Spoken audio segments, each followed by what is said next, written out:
এ নিয়ে আরো বিস্তারিত জানাতে জাতীয় বার্ন ইনস্টিটিউট থেকে আমাদের সাথে যুক্ত হচ্ছেন জিনিয়া কবির সূচনা। যতটুকু জানা গেছে যে এখন পর্যন্ত বার্ন ইনস্টিটিউটে 44 জন আছেন, তাদের নিয়ে ডাক্তার সবশেষ কি তথ্য দিয়েছেন। আরেকটি বিষয় জানতে চাচ্ছিলাম যে উন্নত চিকিৎসার জন্য সিঙ্গাপুর থেকে চিকিৎসকদের একটি প্রতিনিধি দল এসেছেন, তাদের সাথে কি আপনাদের কথা হয়েছে কিনা?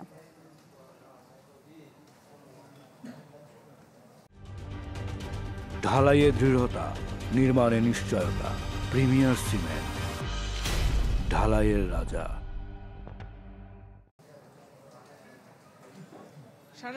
জাতীয় বার্ন ইনস্টিটিউটের পরিচালক গণমাধ্যমের সাথে সংবাদ সম্মেলন করেছেন এবং তিনি কিন্তু একটি কথা বারবার বলছেন যে 44 জন এখানে ভর্তি আছে তাদের অবস্থা এখন, যাদের অবস্থা তিনি শঙ্কামুক্ত বলছেন। বার্নের ম্যানেজমেন্ট বা বার্নের রুগীদের বিষয়ে আসলে কোনো কিছুই আসলে নির্দিষ্ট করে বলা যায় না, কারণ হচ্ছে তাদের অবস্থা, যাদের শঙ্কামুক্ত মনে হয় তাদের অবস্থা যে কোনো সময় খারাপ হয়ে যেতে পারে এবং মাল্টিডিসিপ্লিনারি ব্যবস্থাপনা খুব জরুরি, যেটার ব্যবস্থা তারা করে রেখেছেন ইতিমধ্যেই। এবং মাল্টিডিসিপ্লিনারি পুরো একটি প্রতিনিধি দলও কিন্তু এখানে আছে বাংলাদেশের, যারা হৃদরোগ বিশেষজ্ঞ, কিডনি বিশেষজ্ঞ, এরকম যারা বিশেষজ্ঞ, যারা অধ্যাপক রয়েছেন, তারা সবাই বর্তমানে এই বার্ন হসপিটালের সাথে সংযুক্ত আছেন এবং সমন্বয় করেই তারা চিকিৎসা চালাচ্ছেন। আর আপনি যে কথাটি বলেছেন সেটা হচ্ছে যে 8 জন আর খুবই শঙ্কাপূর্ণ অবস্থায় আছে, খুবই ঝুঁকিপূর্ণ অবস্থায় আছে। তার মধ্যে থেকে কিন্তু 3 থেকে 4 জন আরো খারাপ অবস্থা, অর্থাৎ ভেন্টিলেশনে। কিছুক্ষণ আগে আমরা কথা বলেছি, আমরা খোঁজ নিয়ে জেনেছি যে মাহতাব ক্লাস 7-এ পড়ুয়া যে কালকে কিছুটা ভালো ছিল, নিজে নিজে অক্সিজেন নিচ্ছিল অক্সিজেন সিলিন্ডার ছাড়াই, কিন্তু আজ কিন্তু তার অবস্থা বেশ খারাপ হয়েছে।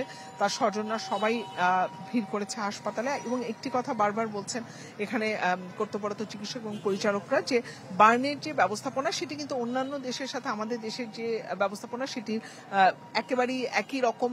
সেক্ষেত্রে তাদের কোনো সীমাবদ্ধতা বা চ্যালেঞ্জ নেই। তবে যেহেতু সিঙ্গাপুর থেকে একটি প্রতিনিধি দল এসছে এবং তার মধ্যে থেকে একজন এখনো আছেন জাতীয় বার্ন অ্যান্ড প্লাস্টিক সার্জারি ইনস্টিটিউটে, এবং তার সাথে কিন্তু তারা সমন্বয় করছেন এবং প্রতি 12 ঘন্টা পর তারা বোর্ড করে বসছেন এবং প্রতিজনের আলাদা আলাদা করে কেস স্টাডি কিন্তু তারা নিয়ে আলোচনা করেছেন। সিঙ্গাপুরের যিনি প্রতিনিধিত্ব করছেন তার সাথে তারা কথা বলেছেন এবং তারা একটি কথা বলছেন শাহনাজ, যে আসলে যারা এখানে আছেন তারা, যেটি আমি আপনাকে শুরুতেই বললাম, যে কোনো সময় কিন্তু তাদের অবস্থা খারাপ হয়ে যেতে পারে। যাদেরকে এখনো ভালো মনে হচ্ছে, কারণ এরা অধিকাংশই শিশু এবং 50-এর উপরেই কিন্তু গড়ে তারা 50% উপরে তাদের গড়ে বার্ন হয়েছে তারা, সে কারণে তাদের কাউকেই তারা শঙ্কামুক্ত বলতে চাচ্ছেন না।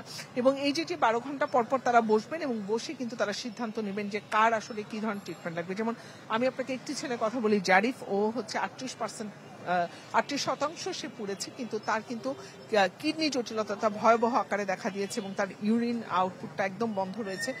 এবং সাবুজা বেগম, যিনি সহকারী ছিল ছাত্রছাত্রীদের এবং যিনি আসলে নিজের জীবনের তোয়াক্কা না করে কিন্তু তিনি শিশুদেরকে বাঁচাতে গিয়ে তিনি বার্ন হয়েছেন 9%, কিন্তু তারও কিন্তু ইউরিন আউটপুটটা বন্ধ, অর্থাৎ তারও কিন্তু কিডনি জটিলতা দেখা দিয়েছে। এই কারণেই কিন্তু বারবার বলছেন এখানে যিনি পরিচালক আছেন অধ্যাপক ডাক্তার নাসিরউদ্দিন, তিনি বারবার বলছেন যে এটা একটা সমন্বিত চিকিৎসা দরকার এবং মাল্টিডিসিপ্লিনারি চিকিৎসা দরকার, এবং সে কারণেই কিন্তু তারা সব ধরনের প্রস্তুতি রেখেছেন।